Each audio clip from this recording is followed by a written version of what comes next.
So, about a couple of weeks ago, um, I was being called aside by the supervisor, actually manager, where I was working at, and to actually put me in kind of like a write up, basically because of all the productivity algorithms that run the place. And I was working at a big company warehouse fulfillment center, and this is not this manager's process. It's not this manager's creation, but this person is really strict about keeping those numbers up. And this algorithm changes if you're someone who's picking up merchandise from orders online, and you have a, a finite number of items that you have to pick. Not every single item is the same.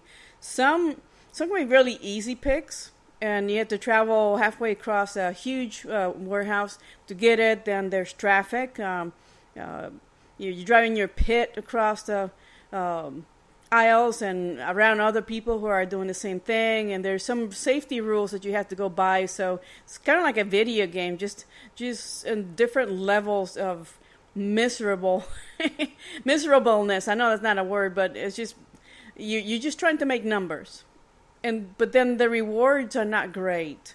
The rewards are not there. It's just you don't get to be told, come by the leadership desk to be told, hey, according to these numbers, everybody else is pulling their weight but you. You're like slightly like 4 points, like point oh 0.04 or something ridiculous like that, below the average productivity numbers for each person. And so I already knew that when I was taken aside, like, really, I'm working hard. I'm tired, and I have something really big coming on. I'm making a big move in my own life, and I'm thinking, this is pointless work. I understand it's important from the perspective of we always do our best to pull our weight everywhere we go, but the reward is, I just wasn't feeling satisfied, was the point. And I had to laugh mid counseling because everybody else is busily going around and nothing stops. Everybody's working busily, and then they call you and they message you, and then you gotta pull over, and can you get off your pit, come over and talk to me. Let me show you some numbers. And I'm like, this is pointless. I had to say, I didn't want to be disrespectful for it. I'm going through quite a bit. This isn't you don't need to break out a violin and play a tune. I'm going through a transition in my life, and this isn't just like it's really, helping me out at all be better. In fact, I just looked at the numbers and say, you know what, this whole thing, the write-up is, because when you write up somebody at work, it's a corrective action. So if you have a corrective action, it's to improve that person. It should be. It's one of those tenets of leadership. And management meaning not supervision. Management really is the development of people. And that's what you're there for. So what is exactly that I'm supposed to be developed into? I was actually, just the week prior, I was just killing it. But that night, I already knew that was my last night there forever. I would never come back to that place. But I just found it to be pointless, and I had to laugh a little bit bitterly at first, and I just had a full-on laugh, like, this is dumb. This whole process. Some things take longer to pick, because they're really heavy. For some reason, I got stuck picking really big boxes, furniture, things like that to put into my cage. And if you don't know what I'm talking about, just go warehouse pit, P-I-T, like a pit bull. It's like a forklift, or almost like a cherry picker. So it has a front, of course. You drive ahead like you do the same controls like you would like a forklift, but it's inside of a warehouse, not the construction type forklift. And the forklifts are behind the pit. So you have a platform on which you stand, and then you have the controls, and then it goes up and down. Then the ability to go up and down 40 feet for these pits is the extension for the lift is in the front of the pit. So just look it up online. You'll see videos, and you attach a cage behind it. So you're basically dragging the things that you're taking off from shelves. Not shelves, but bins. And bins go, like I said, they go up 312 feet is as high as the pits that I drove would go up. And the time you go up, that takes up time. The algorithm is counting. They're not really counting a human factor. You could be tired and just not being as energetic on the job. I didn't get much sleep. And I've been going through weeks and weeks of just doing pretty much, a lot of heavy labor. Like I said, it's like being at the gym, reducing in girth. I was happy about that, but just flat out tired. 4 nights in a row, 10 hours each. And I knew this is the end of my tenure there. It's forthcoming. And I'm kind of looking forward to not being there anymore, but at the same time, I'm a little handling the whole thing with a little bit of trepidation, because I was getting ready to move on to a really more challenging stage in my life. I was leaving the next morning. And so having this feedback, criticism session about how I'm not meeting numbers. I think it was 41 point something, the average, and I did 38.8, and the manager happened to be out of pocket the previous week, because that was a week there were some things going on, so you have to account for every time you're not actively picking, that there's tracking going on, and the activity is tracked electronically. But like I said, there are different formulas for different types of items that people pick. And some take longer, some are really heavy and takes more time. And you get to pick fewer items, and then you turn them in, you drop them off, get a fresh cage, and then you roll off again and you pick some more. And you don't do this until they tell you to break, preferably. Some people, I don't know how they make their numbers. I don't care. I don't track people personally. I only track what I did. But I just seem to notice that, and I expressed this to the manager, that the whole counseling session was pointless on account. It's not that it was my last night, but that I explained there was a myriad of things that I was going through, and that I would never be back, because that's not the place that I needed to be. And also, and last but not least, the fact that a job like that, I believe that I had mastered it to the greatest extent for me. I knew how to do the job. I was making fewer mistakes, and I had actually increased in productivity and the speed and accuracy of my work. So I was making fewer. I was working faster. I was getting more picks. I'm picking more items, and I was getting better. And they tell you, well, you get better at it, but we're going to write you up anyway. So I never understood that. I think that's more numbers driven than they account the human factor. But like I said, it's all tracked through electronics, and as we're scanning the things that you order online, that's what's actually tabulating your individual numbers, and that's it. I just said I had some life changes. Life-changing events happening, and I had to take care of them, and I could not, be there anymore, and I had to move to another city, which I did. I had to relocate physically out of the entire region, and I was not too glad, too upset about it. I was really ready to go, and just being hit with this, it was just like the final straw.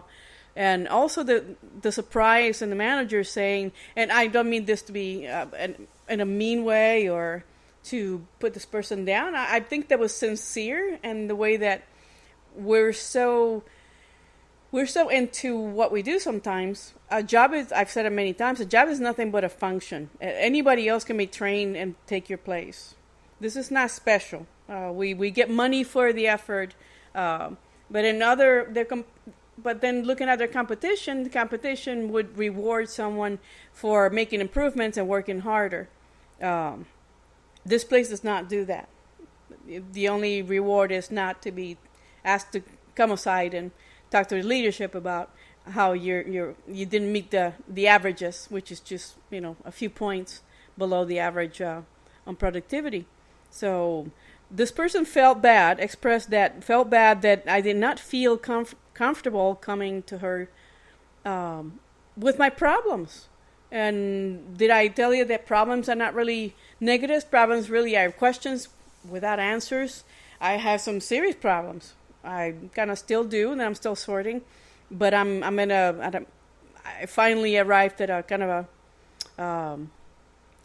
a more leveled and stable place, physically and mentally, where I can actually go back and start fixing things that will bring back some joy into my life.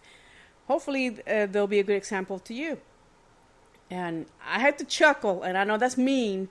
I kind of laughed at her like, yeah, I did not feel comfortable coming to her because I broached the subject a few weeks ago, and you basically you blew me off. Pregnant silent. I said, I appreciate your feedback and all that, but this is pointless at this time because I'm leaving. And you sure you're not going to come back? No, not coming back. I like to do new things now, but I do not want to experience the same thing over and over for months or years to master it where I know that I'm satisfied that I was making those 3-4 points that I was below the average or however much it was. I was satisfied with that I learned it and I mastered it quickly, and I was not afraid to undertake something new. That was completely not in line with the things I've done professionally. So, with that said, this is in the Pursuit of Joy podcast. Today is World Mental Health Day or Awareness Day. I normally wouldn't have opened this, but you know what? It's all about pursuing joy and having no ability to speak to someone and actually vent about the things that they suck the joy out of your life. It's very important. And before, I wouldn't have paid attention to this until I had my own battles to deal with, things that I've ignored and I never really expressed, and I would just squash them and put them away. And like you do some old luggage, and when it hits you and you're not quite prepared to handle stuff that you've been dragging along for many years, like talking about what kind of mindset we have and going into life, career, money, love, anything, fitness, health, and in particular health and mental health have been two things that I have been neglecting myself. And it's I wasn't quite sure what I was going to talk about tonight, but I guess I got inspiration from my own situation, and I figured that perhaps you would be in agreement with me that this is an important subject, but not to be necessarily negative or try to dampen the mood, because it's Monday night and I definitely want to start off. I did start off with a great attitude and just realigning everything, things that I want to do and create new and better habits. And today was just a great day for that, and it just happens to be a happy coincidence. So I'll talk a little bit more now then.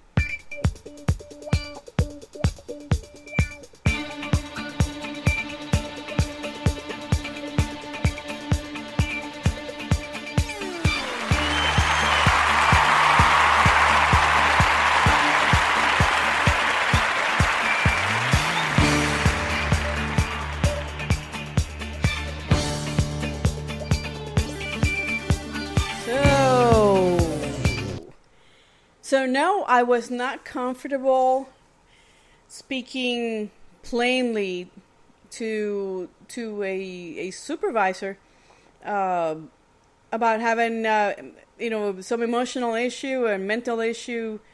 I'm here. I don't have transportation to and from work. I certainly don't have a place to live. And I'm going to say this in plain language. I do not have a place to live. and I have managed to juggle just making it to work by paying for transportation that was very expensive, that quickly drained funds that I was just making while working long hours, and then trying to find a place where I could rest while I was actually talking to some people about extricating me from this vicious cycle. I know I explained just very lightly in the previous podcast episode that I just the person that I was basically operating on as was just, it just came it hit its expiration date. Actually, it went way beyond its expiration date. She should have been gone a long time ago. 2-3 years maybe. I would have given her about 5, but in recent history, the past 2 years should have been transformative to the extent of that aha moment shouldn't have been now versus then. But who am I to question the universe and how things work? Everything moves around us. Perhaps you've caught on to this theme from many times that I hint at it. Sometimes I say it in plain English. The universe still moves very quickly, and it's just still rolling. We're the ones who need to be in alignment with what's going on and where we need to be. I find myself not being in alignment with anything. Every time I thought I was in the right lane, I was actually cutting across many lanes to pick. And not picking just like I did at the warehouse, but picking to assemble a series of factors or points from life. It could be from anything in my life, and to try to make sense and kind of like a quilt, kind of patching it up as I went along, and that was not serving me. So I just simply let go. But sadly, like I said, maybe 2 episodes ago, I know well-intentioned people, they want to offer something. I'm not picking on someone or trying to necessarily just throw dirt on people who are just helpful, or they're just loving, or they just really feel that they have to help other people. Sometimes you don't.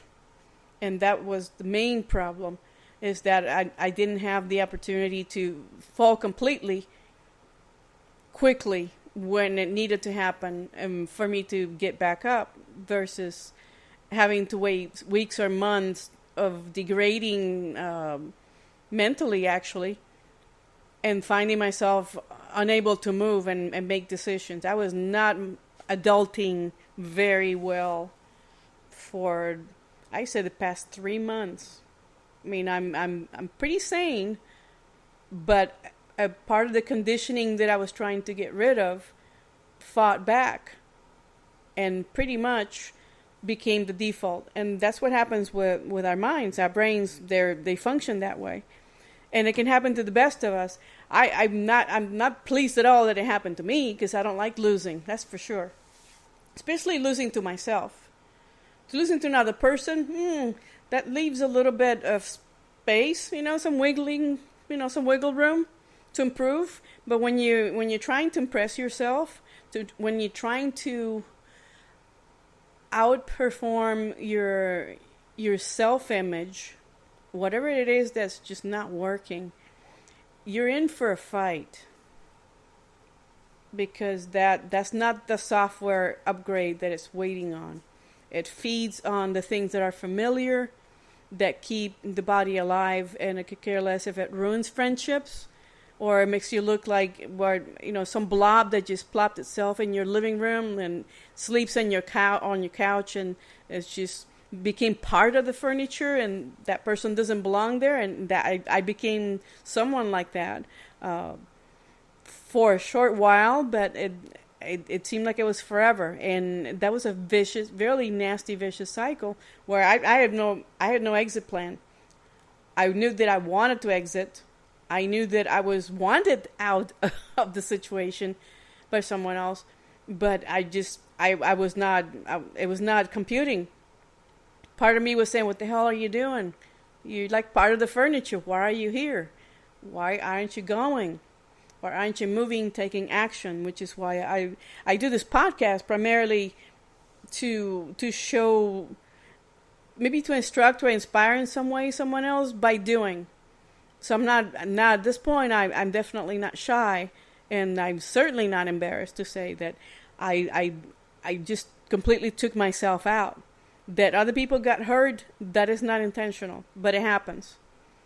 I have made it a point to move on, and this is also hard on other people's mental health. Being a day of just actually just spreading awareness that there's a struggle even in just someone learning to do a job and getting what seems to be constructive criticism is really a takedown, and it's really not building me up. And I'm already having like a whole list, a pile of things that are a whole lot more important, and I'm recognizing that the sense of overwhelm is just created by fear, where I was no longer afraid to just take risk, but the risk has to be calculated, and the risk has to lead to something that's positive. At some point, it will have to lead to something positive. So, yeah, I did laugh at my former boss. That was not nice, but there was a pregnant pause, because what do you say? No, do you want to save face and be nice to them and help them kind of like feel better? No. I'm not there to inspire at that point. I'm there at that point. I was being instructive that I too have been a leader, have been a supervisor, and have been a manager and of people, and all that I've ever wanted to is to be made look good. That the people that work under me, I don't berate them in public. I correct their performance. I try to teach them as much as I can and let them run on their own. I don't micromanage. I'm not constantly just harassing them to do their jobs. I just want them to grow, and I've always wanted that. So when someone doesn't really treat me the same way that I treat people when I've had people working for me, it's kind of a strange sensation. But I felt there's so much crap going on that I just had to laugh, because this is yet another layer of misery added to an already miserable journey away from what's not working, and it's following me, and it's just really, sometimes you just have to let go of the ledge and just take your fingers off the ledge and just let go. And I did this, and it was not smooth. It was not romantic. It was not inspirational in any way. It wasn't painful in any way, but it was. I was glad of it, that it was happening. But I was really kind of wishing that it had happened in a way that I could have done it through stages, kind of chunk it a little bit. I go through this stage and the next stage, and sometimes that's not how things are delivered, and we have to be prepared mentally for this. So I mitigated. That's another story that I'm not going to go into it tonight because of time constraints. But and yes, it would definitely affect a mental state at the time. So just fighting, losing everything that I had ever worked for. I've worked my entire life, so I've never really been a bum per se. Not someone that was never productive or creative, or someone who was productive and creative at the same time. I've always had my hands in something good. I always went to work in time, early. I tried to produce more than everybody else. I always tried to grow. I always tried to get training. Always trying to improve. And when I wasn't growing anymore, I moved to another position. And so I'm probably no different than anybody else. Some people don't do that. They like to stay in one place where they think that it's comfortable and it's safe, and they end up losing everything in one shot. The business is closed down. The pandemic, an act of God, it could be a hurricane, destroys your shop, something can happen where we have to have what one of my psychology professors used to say, develop psychological hardiness. that in spite of the things that seemed so negative that we're pelted by every day, or that one big giant asteroid that hits and wipes out the dinosaurs or whatever lifestyle we think we can hang on to, and they're gone, they're extinct. And my dinosaur was extinct. She was definitely a dinosaur. I miss parts of the previous life where I was, wealthier, more successful, or I was riding that, safety and security mindset, down to having nothing and starting from nothing. And the zero and the Tao, like I think I mentioned that about Chinese metaphysics. I keep mentioning it, but it's I will have something where I can explain it better. I have not really arrived at that point yet. How I started studying and all that, but the Tao is really the zero is the universal. It's the darkness from where everything is born. It has everything in it. So from nothing comes everything. And just being whittled down and just extruded violently from one part of the universe to another, going from having to not having, made me, again, the wealthiest and at my most generous state. Because now I'm transitioning back into a giving persona that I was not expressing properly in my previous iteration or version of myself. So that's what I'm working on right now. And a lot of people that I've talked to recently, so let me shift into the mental health factor, is not being able to handle things that come at us, and sometimes really, really rapidly and randomly. And it's fast, but it's not random. I think there's order and chaos, and it makes perfect sense.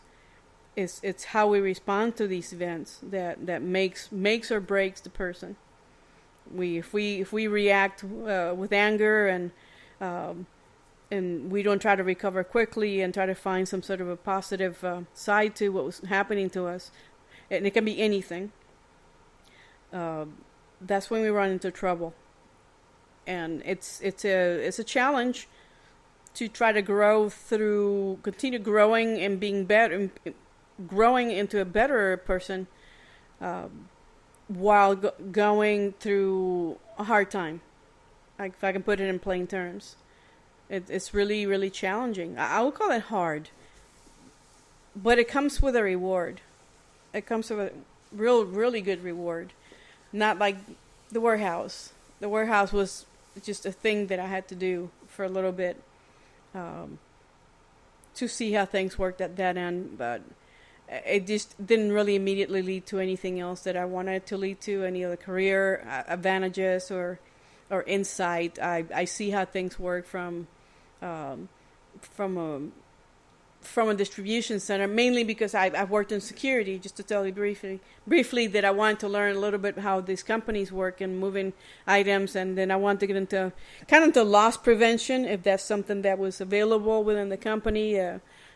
So I wanted to explore a transfer to a different position. That didn't happen.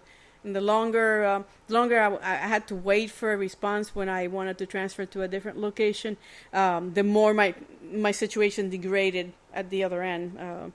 Not just financially, but and being able to sustain going to work and not having a place to stay, and not wanting to be in the area at all. So I had to make one of those make or breaks decisions, and I procured myself a way out. And it had to be done quickly and not to look back. So that was 2 weeks ago.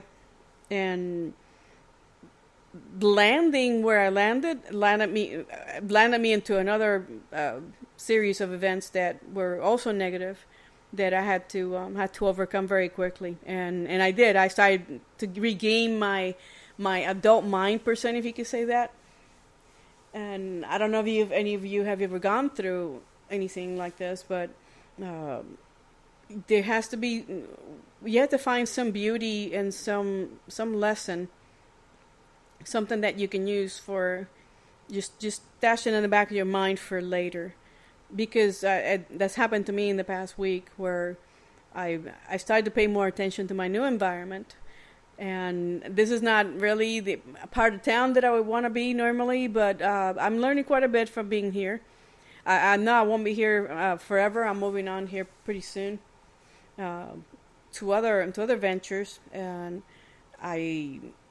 But this is kind of like the like sitting in the waiting room of something big.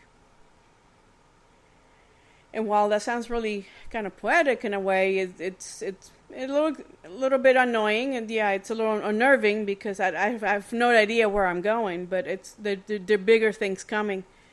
So I'm kind of in that stage where anything can happen, and I'm just gonna have to handle it.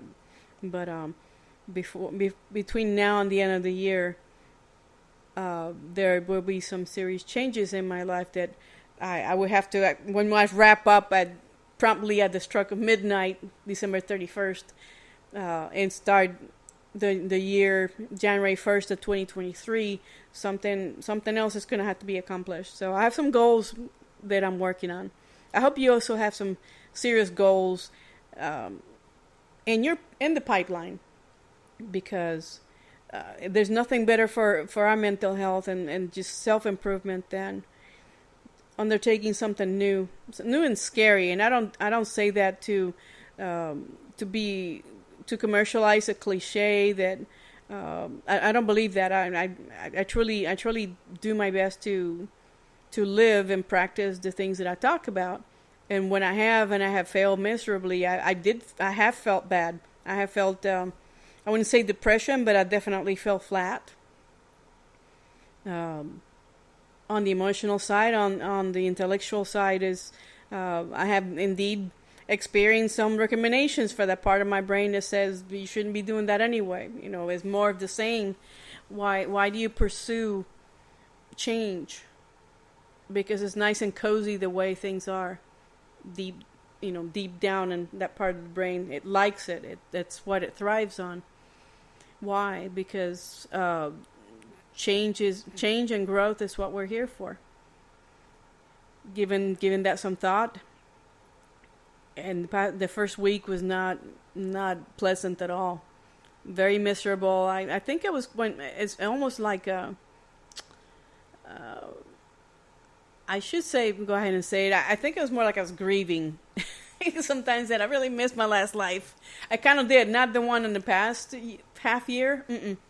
I wouldn't say that, but in previous couple of years, I would say that even 5 years back or 10 years back, that I was reminiscing about things that have already been lived, and I had to let them go. I enjoyed them. I acknowledged that I enjoyed, having some successes, the many successes. I've had lots of ups and downs. This is not unusual for anyone, and I had to let them go. Like I really, really had to let them go for good. I missed the money I used to have. Well, it's gone. This is the time to make new money. The place that I was at, I didn't like living there. It went away. I mean, that's pretty much getting one's wish. Not the method that, the way that it happened, which I warned before about manifestation. We have to be careful how we word our wishes and the things that we want to set as goals, because when it comes, you have to be ready to accept it. That's that part of expectation that I was talking about, and the 10 transformational lessons. And I have practiced them all. I have practiced them successfully and unsuccessfully. This is an open book. I'm not trying to be like a fake influencer, trying to gain any notoriety by espousing any rules or way of life that I haven't at least attempted myself to practice. I just want to send out the message, and I just wanted to have some ability to open up to the world. Being an introvert, and I don't sound like an introvert, but I am. Whereby going on social media, doing a podcast and actually starting videos and just trying to work on a enterprise of my own where I could actually reach out to other people and just spread the word. The change is good, not only but good change is better. And also that we're here to grow. And many people don't believe that, but we like the things we like, and we like them the way we like them. But sometimes those things go away. They run their course. And every iteration of our lives, like I said, every version of our lives, every stage, every 10 years or so, that's a different version of us. We need to shed it. Like a skin, it needs to be shed. And we can go back and maybe sort through the best practices and then analyze the worst practices and build from there. But to accept a new experience is definitely the thing for me now. And I wanted to share that with you. So I've actually been someone who was on the phone with many people in the past couple of weeks. Actually, a few weeks before that anecdote happened at the warehouse and I quit. And I ended up someplace else, leaving town. And I ended up on the phone with many people who had no room at the inn. And I have to laugh because sometimes I thought to myself, this were Christmas time, this would be even more laughable. But it wasn't Christmas time.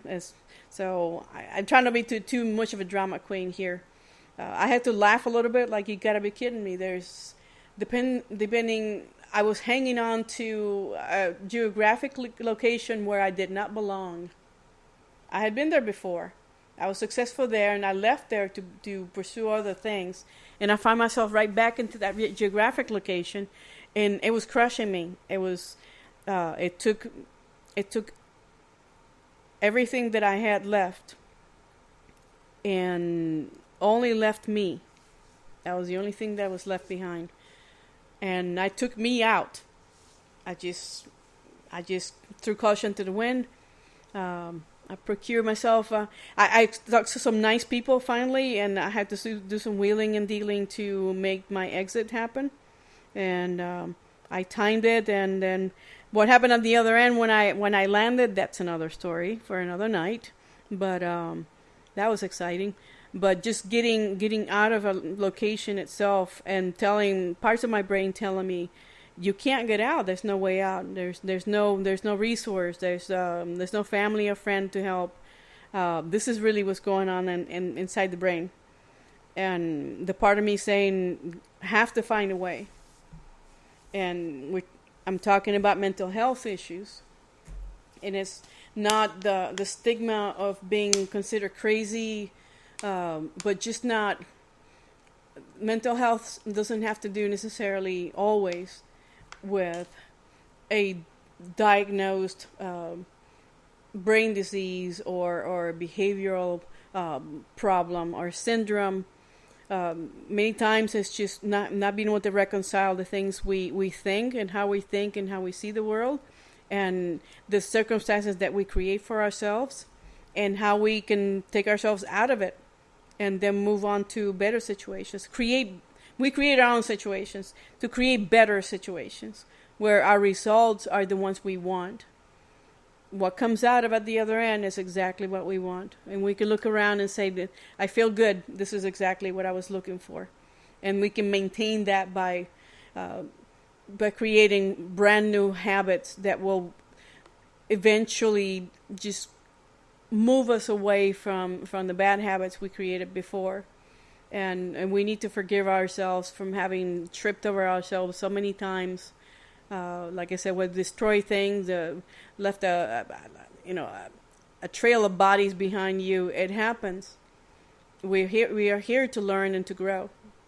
And I'm not saying that you should do these things to hurt others, but there will be some level of casualties.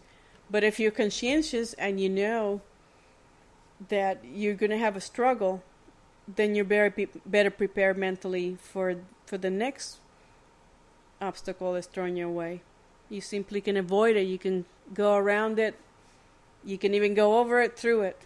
I mean, just as long as you keep a cool mind, keep calm, it's very important. And a lot of people don't have the ability to see that. And perhaps they feel that they're trapped in the same cycle. Like I said, I was trapped in a cycle where I found myself to be numb. So numb I wasn't taking action. And this is something that I will be addressing from this moment on. Not necessarily through the podcast, but in private life, I will definitely be addressing that. It's something that I've neglected. I neglected my own physical health, and they go hand in hand.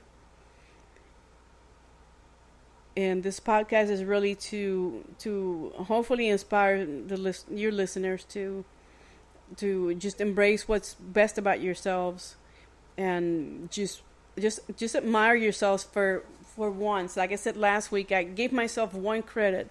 It's just I was pleased with the fact that I just didn't lose my shit. I'm just gonna put it that way. I was not happy because part of my brain was saying, no, risk is scary. And I said, yes, risk is scary. It's time for risk. And when we don't risk, we don't learn, we'll never do anything. So I was rewarded with that risk, taking that risk to an extent. Now there's some big work to be done. I didn't really, because every person that I call to, they open up with their messages. If you're suicidal, please hang up and dial 911, or if you stay on the line, please dial this number. It will take you to another line. Those lines are pretty good for hopefully talking to someone. But I want to close this podcast tonight with some sobering thoughts, some information about hotlines in general. You think you're getting access to a person who's actually going to take you and cradle you and listen to you, and it's going to slow everything down. This is more like a triage. At first, it's an intake. And these hotlines, they usually, what happens is to get you to talk to someone who's actually going to help you sort what's going on in your mind. It's really not physical yet, a place where you can be safe. It's really a network of, and this is really annoying, this is a network of referrals. You're going to be getting a referral to someone else who may not get to you right away, but then, for the suicide hotlines themselves, a crisis line, I have to differ. A suicide line, you can call and someone would talk to you.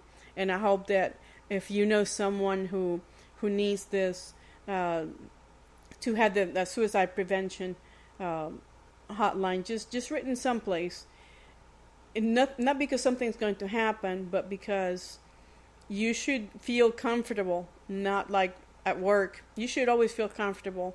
If you have to pick up the phone and there's somebody at the other end who doesn't know you, but has been trained to extract information from you if you're feeling that you don't know which way to go, to help you sort through it, and then give you the opportunity for a referral to talk to other people, and then work on whatever the conflict is. And I'm a veteran, and I have been to at least 2 places where I was exposed to combat in my lifetime, and I find myself calling one of these places, not necessarily for suicide prevention, but more to procure help for other things that were happening at the time. But like I said, once you go down that rabbit hole, it's a referral system, and you have to comprehend that. It's good to be able to pick up the phone and talk to someone, but you have to follow through. Those referrals will get you to other people who will get you to other people, and at some point we have to surrender to that process whereby this, whatever we're going through, it has to be sorted out. It has to be sorted out. It has to be addressed. and it should not be. We should not really just throw caution to the wind